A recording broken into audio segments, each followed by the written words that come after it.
Hey, everybody. Welcome to another episode of the Businessology Show. You know, we bring entrepreneurs here that really just help us understand how to run businesses, how to grow businesses. This stuff is not easy to do. So we need people that are experienced in doing it. And I'm really pumped to have Brian Will. He's actually an author, so he has a lot of different things we can learn from.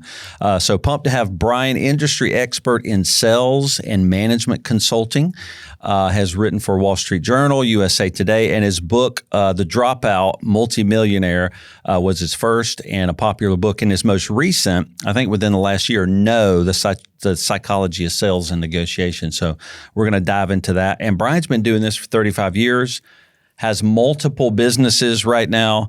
I think growing chain of restaurants, residential commercial real estate, a consulting company, tons of media if you go to his site. So all kind of stuff.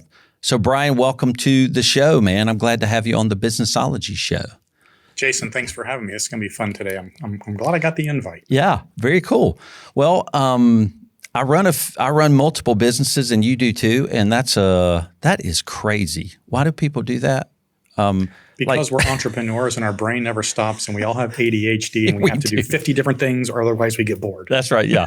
Well, what's funny is one of my clients said, "Hey, Jason, has anybody diagnosed you ADHD?" And I'm going, "No," and they're like, "Okay, you've got it, so don't worry about it." So you get self-diagnosed with ADHD all the time from a bunch of people. I'm like, what the heck is that, man? But I say, my spouse diagnosed me many times. That's right, yeah.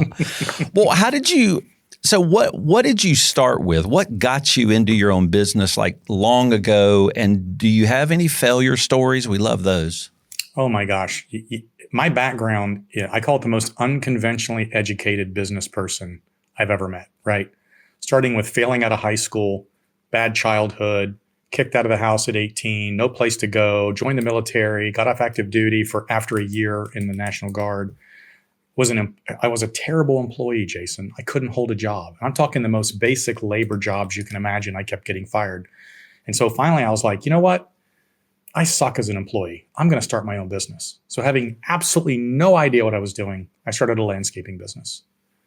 And I always tell people it did really good right up until it didn't. Right. And 8 years after I started it, I had 8 franchises. I was making every mistake in the book, mistakes that I've learned from and carried forward for the rest of my life. But when I was 30 years old, that collapsed and I lost everything. I lost my house, my cars. I had a rental property I lost. I had a baby that was 3 years old that had to have open heart surgery. Oh my gosh. She was going blind in one eye. I lost my health insurance because I couldn't pay for it. The bank shut my bank accounts down because I'd bounced 130 checks that month. Yeah, I went backwards. Didn't even go to zero. I went to negative. Wow. And had to start all over again. Wow. That was a brutal time. Wow. It's wild. So through some of the struggles I've been through, you look back and you go, I don't even know how I made it through that, because the stuff you're listing, it's like, well, a human can't really get through all of that. That's kind of crazy. But right. You actually do get through it. And like, how are you a different person now when you look back? Are you changed? I imagine you are. I did a TED talk about this recently. And it's interesting because people have asked me this question, well, what did you do when your whole world fell apart? And I said, I tell the story. I was sitting in a restaurant with my wife and my little baby. She was 3 at the time. And we're sitting there and I'm just slumped over in a chair. And I told her, I said, I don't know what to do. I mean, I'm lost. I don't even know how to go forward. And she just looked at me and she said, well, you better figure it out. You have a family to support. And you know what? This is what I call the greatest secret of success. And I think anybody who's succeeded at a high level will agree with me that when the shit hits the fan and everything's going wrong and you don't know what to do, you just take another step forward. Yeah. Yeah. One more step, just one more step. You just keep going forward. You got to compartmentalize the negative and keep moving forward. And eventually it will work out. And that's what I did. I just kept moving forward. Yeah. Yeah. I think we hit a lot of stages where we just don't know what to do next. And sometimes just do the next right thing is sometimes the best advice. That's not strategic, but it's just trying to dig yourself out of a hole sometimes. And that's all you can do. Why do you think failures, I mean, because I've had some pretty significant failures. Why is that part of the history of like a serial entrepreneur? Do they just think they can do things and they never can at first? Like, Why are there these failure stories? I don't know why that's so prevalent. I love this question. And so I will give you my answer is, have you ever heard the term that you have to fail to succeed? Yeah. Of course. And here's my answer to that. Bullshit. Okay. Not true. Failure leads to failure. Do you know anybody, Jason, who has tried over and over and over and they keep failing over and over and over and they just can't seem to get out of the starting blocks? Yeah. Learning from failure is what leads to success. Okay. That makes sense. Those people never learned. If you fail and you try again, but you didn't learn what you did wrong, you're going to fail again and again and again until you figure out how to learn from that failure. And entrepreneurs generally, 90% of the time, never come out of the gate and super succeed. That's just, it's rare. Yeah. Most of us have to learn so many things. I call it the 100 steps from where you are to where you want to be. Yeah. And each one of those steps is a failure, learn, failure, learn, failure, learn, failure, learn. But when you get to the top of that failure, learn ladder, that's when things take off. And some people start at 0 and have to do 100. That was me. Some people start at 50 because they've got a good background. Yeah. If you got money and family and education and experience and mentors and coaches, and you might start at 90 and you can do it quick. Most of us, unfortunately, start at the bottom. Yeah. And the reason people end up failing ultimately is because they don't understand that they might be 2 or 3 steps away, 2 or 3 learnings, 2 or 3 things they still have to get right before they're going to get to where they want to be and success will take off. That's I was so in cool. business for 20 years before I made any money. And then I went from 0 to $1 million a year to 10 million a year, just like that. And you built off of the learning from those mistakes to, and and I guess this is where we'll look at you and go, wow, man, you just this great success. And you're like, no. I'm a 20-year overnight success. That's what I like to call it. That's what people say. I really do love the tweak. It makes sense. So failure is not what makes us great. It is learning from failure. 100%. Yeah. No, that's such a small statement, but that's so true. But some people don't want to learn. And a lot of times you can learn from people in your life that care about you enough to be honest with you and very transparent. Like, how did you learn then from your failures to get to where you are now? You know, I've said over and over, everything I've done in business, I've been lucky. And I've been lucky because I didn't quit. I didn't give up. And for whatever reason, I learned from each mistake. That first business that failed, I made 2 critical errors. The first is that 80% of our revenue was coming from one source. It was a giant contracting company. So we were doing projects all over the place, but it was one source. Oh. The second was that I didn't set myself up with a security blanket of cash, resources in the background. I was living at 100% of my income at the time. And when that company fired us because the VP of construction's son wanted to do the landscaping instead of us, I had no cash, no money, no resources, no credit, and my entire company collapsed in 1 month. And we went from, I'm living the good life, driving my Mercedes, to I sold the Mercedes, the house, the cars. They closed my bank account. I had nothing because I wasn't prepared for the glitch. In fact, if you look back at COVID, you know why most companies went under? They weren't prepared for a glitch. They had no resources to back themselves up, and it washed out the weak players. I've never made those 2 mistakes again. Those are the 2 biggest lessons I've ever learned. Yeah, I went through that too, really just kind of living at a lot of times we'll say as entrepreneurial businesses grow, if that owner or that founder's personal lifestyle grows with that business, it can get you in a lot of trouble, you know, because you can't keep pulling cash off of this business because now it starts caring for more people, it starts outlaying cash. It's got to save more. It's got larger risks. It's got to be protected from. And we, you know, anytime we see and consult with founders who just start sucking all the money out, it's like that. Those things come back to bite you. 100% every time.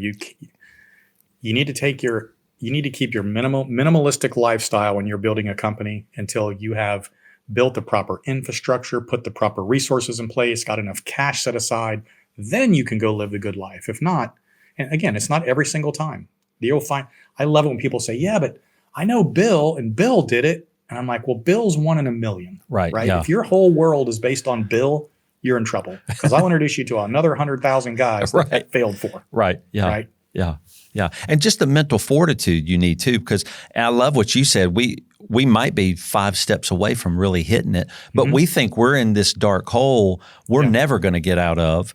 And we just don't have that next year, that next 6 months perception. And that's the tough thing about entrepreneurship is I just can't see into the future. And that's a problem. Let me tell you so I got to keep going. So here's my quick story. This is what drove it home for me. So this goes back to like 1993, 94. We had launched an internet marketing company and I had an insurance company. So I had an insurance company. I brought in another partner. We launched an internet marketing company. My other partner put in $500,000. He said, I'm going to put in $500,000, but we both owe the money. A year goes by and my CPA comes in to see me and he says, you need to shut the internet company down. I said, why? He goes, they've already blown through the whole $500,000. It's gone. They're going to bankrupt you and you owe that money back. And so I was freaking out. My other partner, Steve, came into my office that day and he goes, hey, we're going to put another $66,000 into the company. I need more servers. And I said, Steve, we're not making any money. He goes, Brian, don't worry about it. It's going to work. I'm like, but Steve, we're not making any money. He goes, I've done this before. I know what's going to happen. I'm telling you this is going to work. And I said, Steve, we're not making any money. I couldn't see it. And he said, I'm going to make you a deal right now. You give me my equity back and I will wipe your debt clean. And we walk away as friends. I don't want money to ever come between us, but you need to tell me right now. And I was sitting there looking at Steve and, he was worth $20 million and I was probably worth $20.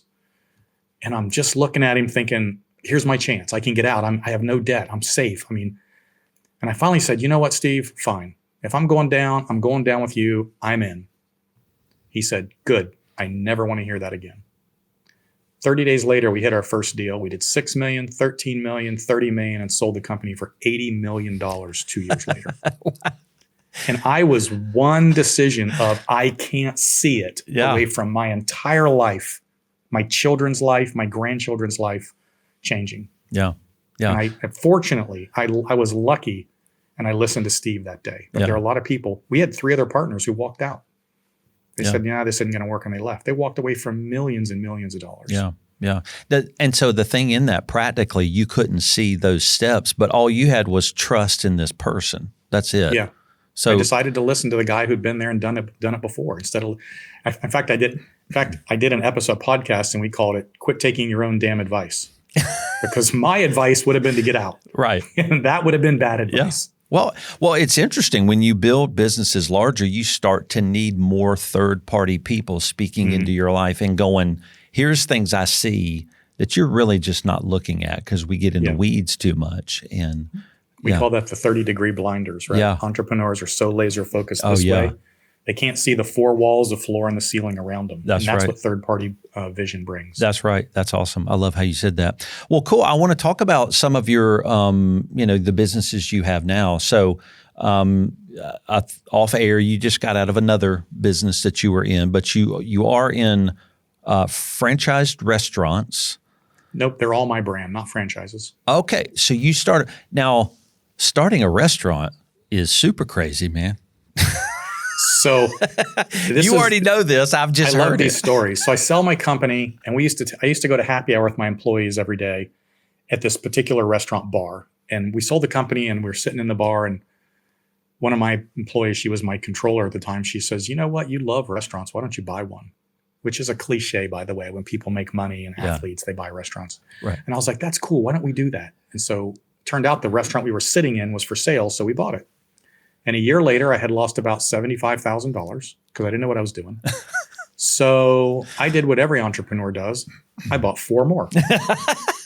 Dude, like, what is wrong with you? We quadrupled down, damn it. We do not give up. Go all in, man.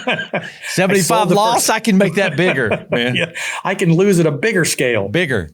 So I sold the first one. The next 4 were wildly profitable.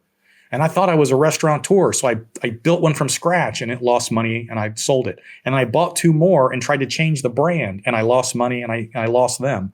So I've been on this journey of 15 restaurants over the years until I finally built my own brand. But now I know how to do it. I know what I'm doing. And I have a good team of people that work for me. So they manage everything. Okay. Well, so do you have other partners in the restaurant group? Or? No. Just me. Okay. Because restaurants, are just really difficult, notoriously difficult businesses. So do you feel like you were lucky that those other ones the other restaurants you bought, kind of those profits made up for the loss on that first one you purchased, or? Yeah. My successful restaurants have paid for every location failure, success. I mean, it's all been internally funded. Yeah. But I do want to challenge your statement, Jason, because I feel like it's just a cliche statement. So why do you think restaurants are hard? Yeah. I love this question, and there's a lesson in this. Yeah. Why do you think they're hard? Yeah, that's good. So why do we hear they're hard? I think any kind of business, and I'm going to play devil's advocate with you, any kind of business where you have such an upfront, commitment of labor, inventory, and then you wait, right? You kind of have to wait that your brand would attract people to you. So there's just not being able, I mean, I guess you can go out and get business, so to speak, but every turn of a table, is $100 only from a visit, and it's so easy that if you don't have the volume coming in, it's going to sink you pretty seriously. And just in food waste, all of these many things I hear just make it such a complex thing. But is all that like a misperception about restaurants, that business model? It's a common perception of restaurants, right? And I think the reason that people say that is because restaurants are so visible, because you drive by them every day. And then when they fail, you go, the restaurant failed. Unlike the landscaper down the street, when he fails, nobody knows. We don't see, yeah. Nobody sees it. Yeah, so it's a visibility. It's a visibility issue as to why we target them as being failures. We just see it. And mostly, I use this example. It's the guy who, a pizza place fails, and then they open another pizza place in the same pizza place location. And then it fails. And then somebody else comes in and thinks their pizza's better, and a new pizza place opens. And it's like, dude, pizza's not going to work there. Right, right. But all we see is pizza place after pizza place after pizza place. The second reason restaurants are tough is because most of them are started by chefs and not business people. Right, yeah. Restaurants are a business. That's right. They're not, it's like any other business. And I say this a lot. In fact, my latest book, actually I have another one that came out yesterday. At some point, your business is not your product. Your business is the data behind the product. It's the profit and loss statements. It's how to analyze data and marketing and expenditures and percentages and key metrics and whatnot. Most people that run restaurants don't even run a P&L. Yeah. Because they don't know what they're doing. Right, yeah. They certainly don't know how to analyze the metrics. I mean, clearly restaurants do well. If you look at Darden or some of these giant companies out there, they got thousands of locations. They're doing billions of dollars. You can make money. Right. It's the little restaurants run by people who don't know what they're doing that is the problem. Okay. They don't know how to run a business. That's the problem. Well, so then the common principle takeaway there is that a restaurant's just like any other business. If you run it like a business, you can actually make money running that business. 100%. You just have to know how to run a business. And most restaurant owners don't. That's the problem. Now, but when you bought a restaurant, you didn't have experience in being a restaurant. Failed. Okay, so you failed. So those failures are where you're learning, right? It's your first attempt. You're learning, but you learn from that. You obviously clearly learn from your mistakes. That I'm seeing that pattern now in you. And so have you come to believe in yourself to know my first failure means I get to learn and I know I'll get it right the second time? Is that what you start believing? Well, in my case, the first failure happened, and I'm a data analyzer. That's what I do. So I analyze the data, and I realize these core metrics don't work, and you can either fix them or you can't. The next 4 I bought were what I call a distressed owner, not a distressed business. By the way, that's a key if you're going to buy a business. A distressed owner means you have a good business with a bad owner, right? So when I looked at these 4, I looked at the data, and I said, oh my gosh, this is why they're failing, this, and this, right? These 4 key points. And that's something I can fix. And so when we bought them, we fixed it. Well, my next mistake was I thought, now that I know how to understand the data, I can open a restaurant anywhere. And that's why my next 3 failed. Because what I learned after that was, if you're opening a new restaurant and you're either a brand or a destination. If you're a brand, in Atlanta, we have a chain called Marlowe's. If you're a Marlowe's and you open up, you're going to be successful because people already know you, they're going to come. You could put Joe's restaurant in the same spot and it will fail because it's not a brand. You can open a location in a destination, which is where all mine are. All I will do is put them in destination locations. And I know I've got 5,000 people a day walking by my restaurant. I'm going to get business. So if you are not a brand and you're not a destination, my personal opinion, you have about a 90% chance of failure. If you have one of those two, your chances of success go way up. You have to couple that with understanding how to run a business. But that's the secret to the restaurant business. Okay. Brand, destination, and know how to run a business, and you can make money. Okay. That's interesting. And then That's I guess things I've learned.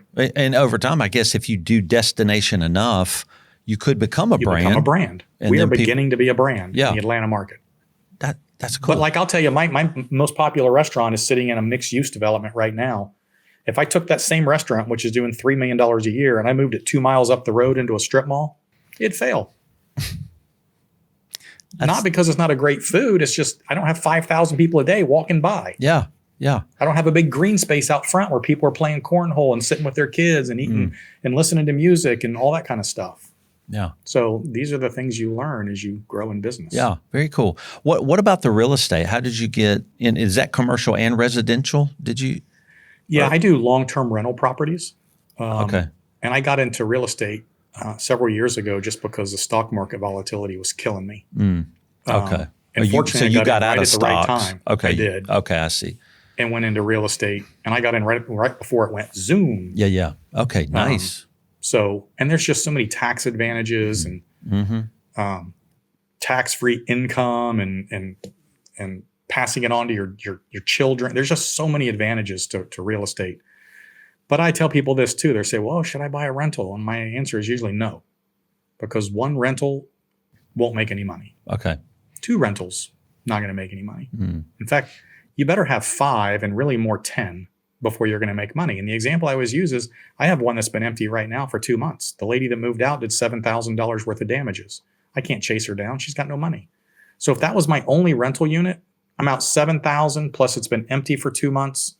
I'm out $10,000, $12,000. There's no way I can make that money back. It'll take me a couple of years. Now I've got a rental unit that's not making money. I'm frustrated and I want to get out of the business. Whereas I've got 20, one unit doesn't bother me. Yeah. Okay. Because I got enough cash flow to pay for any individual problems. Okay. So with 20 also you can have your own team, your maintenance team. Like you don't have to contract. Like you start to build what you said earlier is infrastructure. Yes. This is the thing that becomes this floor and foundation for us as entrepreneurs to stand on that supports us and helps us do our great work. Plus I do 8 in one subdivision, 2 in another, 7 in another, and 2 in another. So I box them into a little area so that it's much easier to maintain, manage, and send your maintenance people out and do all that kind of stuff. Okay. Well, so did you specifically not do short-term rental like Airbnbs? And what do you think about that? Look, I'm not an expert. I don't know anything about short-term. Okay. I just know that because I don't know anything about short-term, that's not a business I'm going to get into right now. Okay. Yeah. And I'm probably wrong, but it seems to me like there's a hell of a lot more work than me just doing one contract and talk to them next year. Yeah. Okay. Yeah, that's crazy. Well, how do you, Brian, do you have a hold co strategy where do you have similar owners and partners that kind of run all of this stuff with you, or how do you do ownership and leadership structures with all these disparate different businesses? So I own everything. Okay. I don't have any partners in any of the businesses anymore. Okay. I do have a holding company though, which is my management company. And my management company has my director of finance, my controller, my HR person, my marketing person, my social media person, and my director of operations person. So that's where, and every company contributes a percentage of their revenue to the management company. Yeah.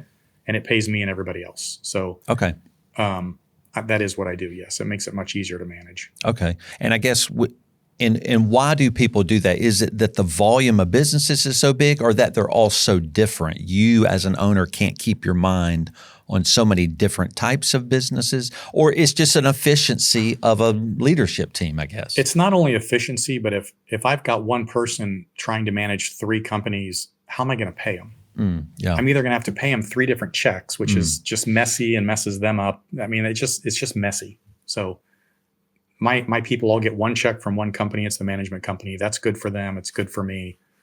I don't have to mess with, multiple people working for multiple companies. Yeah.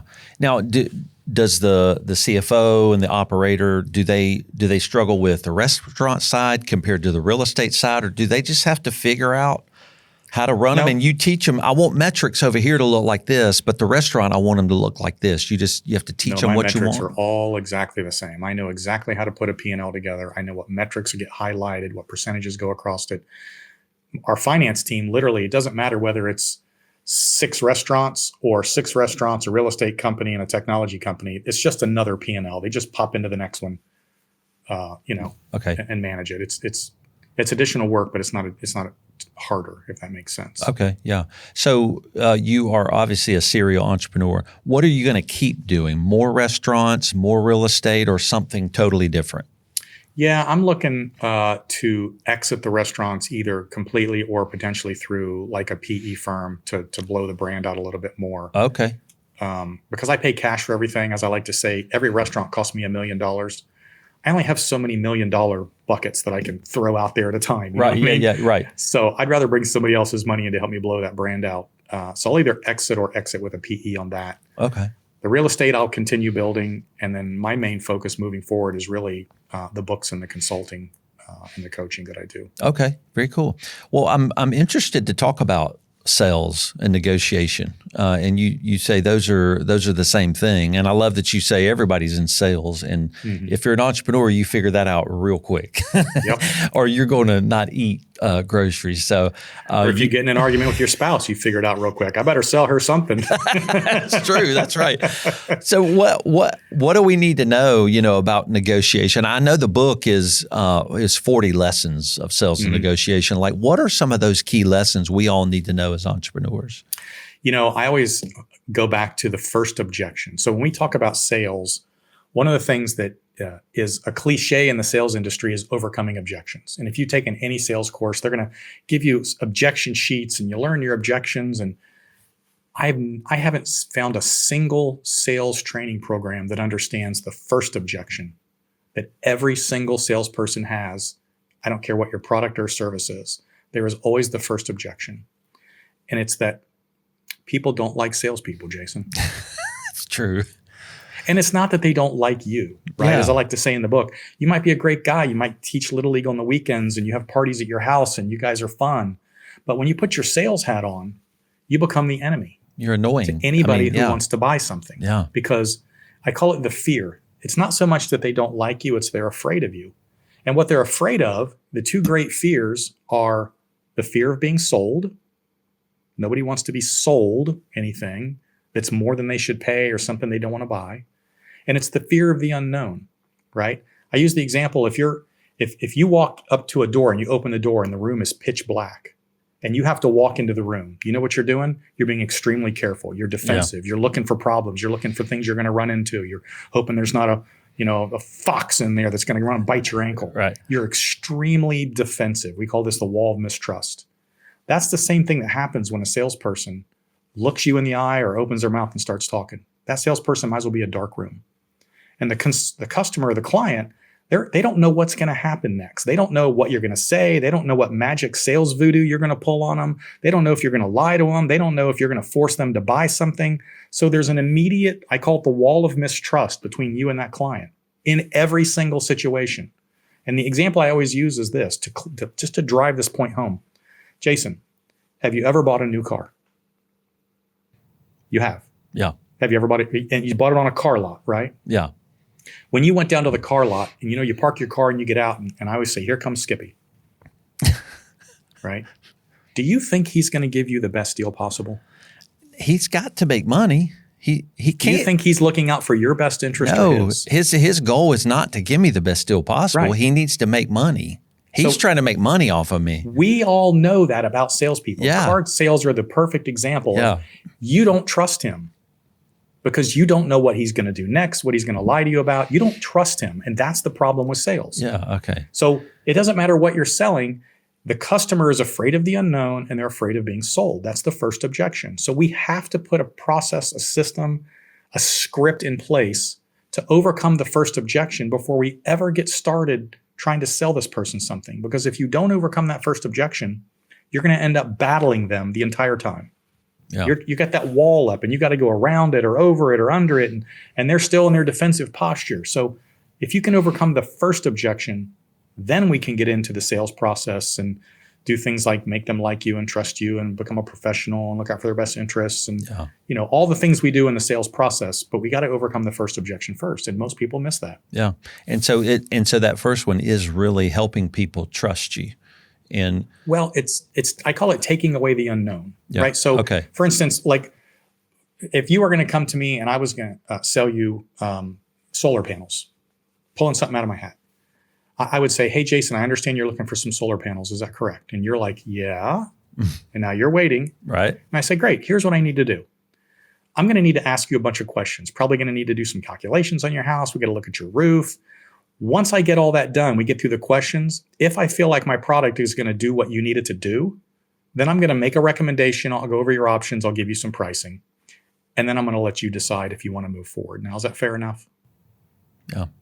So what I've done is told you what's going to happen. Right? There's no more unknown. Okay. I'm going to ask you questions. I'm going to look at your roof. I'm going to give you some pricing options. I'm going to let you decide. I'm not going to try to sell you.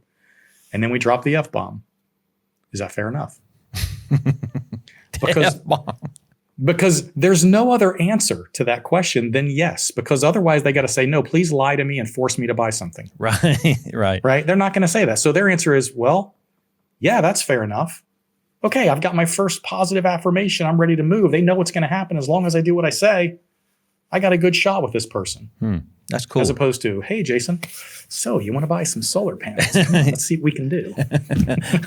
So, no, I like it. So taking away the unknown is just telling somebody, here's all the things I'm going to do. What I'm going to do. You can buy it if you want to or not. Yes. And so that means that you should only buy it if it's good for you. That's and right. I'm probably going to make money if you buy it, so it'll be good for me, but it has to be good. It has to be win-win, and people really are scared of salespeople trying to make it win-lose, and we're so fearful of that. Let me give you one more. This is the second most important one. Don't ever, ever, ever, ever ask somebody what their budget is. Worst question in the world. The last time you went to the car lot and Skippy said, hey, how much can you afford? Did you tell him the truth or did you lowball him? You lowballed him. Yeah. That's what everybody does. Yeah, that's how we do it. So why would I ask you a question that I know you're going to lie to me about? Yeah. That doesn't make any sense. Yeah. It's not helpful information to you as the salesperson. Yeah. Right? So if we're talking solar panels, I'd say, by the way, based on what I'm looking at here, we've got solar panel packages, Jason, that run between $5,000 and $15,000. The bottom level's $5,000, the top level's $15,000. It depends on, what kind of options you want to get and what kind of, functionality.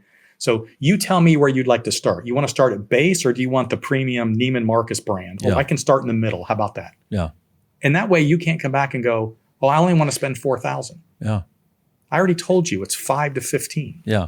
Yeah. And then if you tell me I can't afford 5, I'm out. Yeah.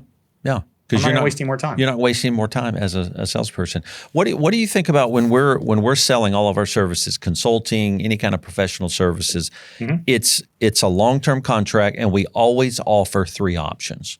Mm-hmm. We're always like, we're going to give you a high, a middle, and a low. Mm-hmm. You're going to have a lot of freedom and choice in those. We're going to put a lot of stuff we do for you in the high one. A lot of consultative and advisory type services. And then we're going to do other tax and bookkeeping kind of in the lower side. Is that a good approach? Is there a different approach you should offer? No, I love it. But most people go for the high or for the middle. Nobody goes for the high. That's right. Nobody starts off and says, I want to pay the most money possible. Right. Yeah. Nobody. 85%. But we do it for a reason because it's perception. Yeah. Right. It's an anchor. Yeah. But I always tell people, look, if you want to start in the middle, we can do that. If you ever want to upgrade, just let me know. I can make that happen. And if you want to downgrade, I could probably make that happen too. Yeah. But let's get you started on what I think is best for you. Yeah. Yeah. And then also making sure in our 3 options where we're teaching our team kind of how to do sales and pricing. Now we're always trying to create packages that are going to be good for them. It is things they need. Now they may want more. So a lot of times what we teach our team is always try to sell something to the client that they don't know to even ask you to purchase, because we're the professionals. We know they need cash flow help and they don't know to ask to buy that. And so we're also trying to learn how to give people what they need that they don't even know how to ask for. And by doing that, Jason, you set yourself up for what I call the drop back and punt, right? What's your close rate, by the way? What would your organization's close rate be? Probably 55, 60%.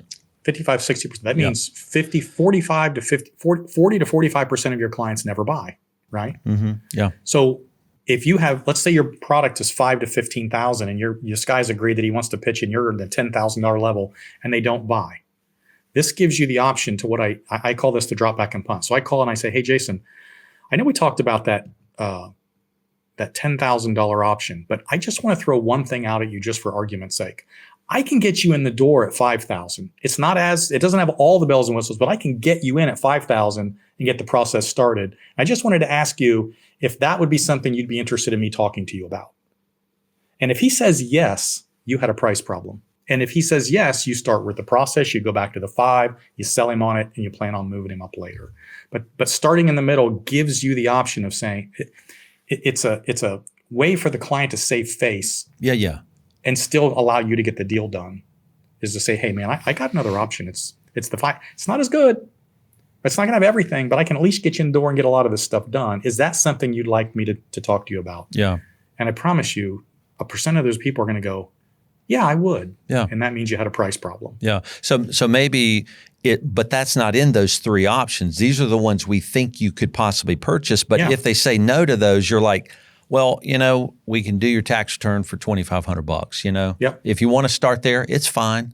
That was embedded in all the other options. But so the drop back and punt is cool, because what that's doing is building that long-term client that will grow and will continue to purchase from you. Have you ever had clients who start as a tax preparation client and move up? Yeah. Oh, yeah. There you go. That's why you drop back and punt. Yeah, right. Because the goal there is not you have to buy these 3, which is a great choice. You're trying to get a client that you're aligned with in the door so that they can grow with you and you can care for them. Yep. I just did this with a company, and we went back and rehashed, we called it, 200 old clients who never bought. And in 2 weeks, we sold $500,000 worth of products and services. And they had just thrown those leads away. That's a trick. It's like money sitting there. Yeah. I'm like, you guys are standing in a pile of money and you just need to lean over and pick it up. That's a trip. Well, okay, we're headed towards the end, but the sales, can you teach somebody to be a salesperson? Like that's probably something we believe you can't do, right? You just are a salesperson or not. Like, how do you teach sales? I can teach sales. I can't teach you to be a master closer. So I call this the 3 levels of sales. Okay. Right? There is the master closer. These are people with a natural ability. This is like Michael Jordan playing basketball or Tom Brady throwing a football. Yep. There's some people that they're just good, right? And then there's every college quarterback in the country who's good. He's just not Tom Brady, right? Those are salespeople. We can teach them to be a little better. And then we have my bottom level. I joke about this. We call these the retail geese. I don't know if you read this story in my book, but no. my old partner had this little farm and had a big back porch, and there was a lake and some apple trees. And we're sitting out there one day, and we ran a big call center. And we're sitting out there, and these geese are standing out by the lake looking up at the apple tree. And they're just standing there. And then I remember an apple fell, and all the geese rushed over, and they tried to get the apple. And I said, oh my God, Sam, those are like our salespeople. Geese can fly, right? They could fly up there and knock those apples off, but they don't. They just stand there and wait for it to be handed to them. And this is what we call our bottom tier salespeople. I can teach them to be better. I can teach salespeople to be better, but I may not ever be able to teach you to be a master closer. But the reality is, Jason, any organization isn't built on master closers. That's true. It's the 20% of the top who are really good, the 70% at the bottom, and then there's a 10% we need to fire and replace. So yeah, if it's a 70% in the middle, I can make you better. I just took an organization from 27 to 35% close ratio in 3 months just by teaching basic sales training techniques. That these people had been selling for years, and they were like, "Oh, I didn't realize I was doing that." Yeah, and just with a few tweaks, if you change that whole sales team, the money just escalates for them. Yeah, that they are making now. Yes, everybody makes more money. Well, how do you build a sales team? Like you do that and you teach that. Like, what is a sales team? What are they all supposed to? Are they supposed to be following the same procedure like clockwork as a sales team? How do you do that? What I tell people is we write scripts, both specific and general. The beginning is a script, it's specific. The end is a script, it's specific. The middle of the sales process is a general. In other words, there's points we need to follow, right? When you are a beginning salesperson, you have to do exactly what I tell you, and it will work. Once you have proven to me that you are a closer, then you can run off and do your own thing, right? I'm not going to mess with somebody who's good. If an organization hires me and I come in and I see that Bob and Susan are just knocking it out of the park, Bob and Susan can do whatever they want, right? Because that's Bob and Susan. Right. The rest of y'all are going to do exactly what I tell you, and I will make you better. That's the deal. So that's how we build sales organizations. Okay. Well, no, that makes sense, and it matches what there are just different types of salespeople, and I'm thinking you're changing all salespeople. You're like, no, the good ones, you need to not mess with those people. Nope, don't mess with success. The retail geese, those are the ones, you improve them 20, 30%, and they're all making more money and helping the organization. We move them up or we move them out. That's the deal. Yeah. Well, that's how it worked, right? Sales is very cutthroat. It's like, you got to be selling or you're not going to work here. That's right. Sorry. That's how that works. And you know what? You also have to sell at the level that the organization needs. This is actually another key point. I've dealt with a couple companies. I got a salesman making $100,000 a year, and that's really good for the salesperson. Like, they're happy. They're paying their bills. They're going on vacation. They're in the Bahamas. But the problem is the organizational cost to generate the leads necessary for them to make money means they should be making $150,000 a year. They're not personally motivated to put that extra work in because they don't personally need the money. Right. But unfortunately, that is a negative for the company. So my acquisition costs are too high to keep them on board. And they go, but I'm selling enough. I'm making money. I understand that. But it doesn't work for the organization. This is why we have bonuses and incentives and all kinds of things to break people's habits and try to get them to excel beyond their personal need and their self-image. Yeah, that's interesting. I have heard of sales teams where the organization is doing a lot of the work for those sales people, and they're not accountable. They're not hungry. You know, they have to really be hungry for what they're doing to actually be great for that organization. So good stuff. Well, Brian, this is good stuff. What's the latest book that just came out? So the latest book, my second book was called the Dropout Multi-Millionaire. The third book was No, The Psychology of Sales and Negotiation. This book is called The Invisible Multi-Millionaire. And it's scaling your business, preparing for an exit, and creating generational wealth.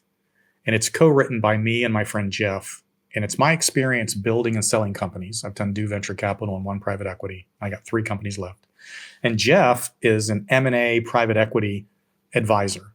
So as an example, in the last 6 years, Jeff has secured over $1 billion in exit money for his clients. $1 billion. That's staggering. That is staggering. So Jeff and I wrote this book on, if you're in this low level to mid-level market business, or you want to build this and scale it, or you want to hyper grow it through the access to private equity, this is exactly how you do it. This things you need to structure. This is delegation phase. This is organizational stuff. So it's a book on how to scale and prepare your business for an exit and make a lot of money. Generational wealth, we call it. Very cool. Now, is that for people that they're in the later stages of maybe their careers? They have businesses, they're wrapping them up now. They need to exit in the next 10 to 15 years. Is that market? Well, see, that's the key. You said it right there. This book was a genesis of a conversation I had with Jeff, and he said, most people are on this path, but they take 20 to 30 years to do it. I can tell you how to do it in 5. Okay. It's hyper acceleration of the growth of your company to get it into that PE bucket so that we can really make this thing go. Yeah. And so I call it the $2 to $50 million revenue range. But if you're in the 2, we have a lot of work to do. To get into private equity, you need $2 million EBITDA. Yeah. That's kind of their bottom dollar thing. So it goes through that whole process depending on where you are. In your journey. But it's about hyper acceleration. Okay. Well, that's interesting because, as me and my partner, we're getting older and we're thinking about, how do we transition to start doing more of the consulting that we love and care about. You start thinking that runway is pretty long. You got to get your other leaders in there. And you're saying the way we would look at it, we're going to probably slow it down because we're so deeply embedded. It's our heart, our emotions in it. You're like, a book like this is going to go, no, here's the 20 things, man. Walk through it. Let's go. And let's knock it out. If your goal's to exit, right, the book can exit you sooner.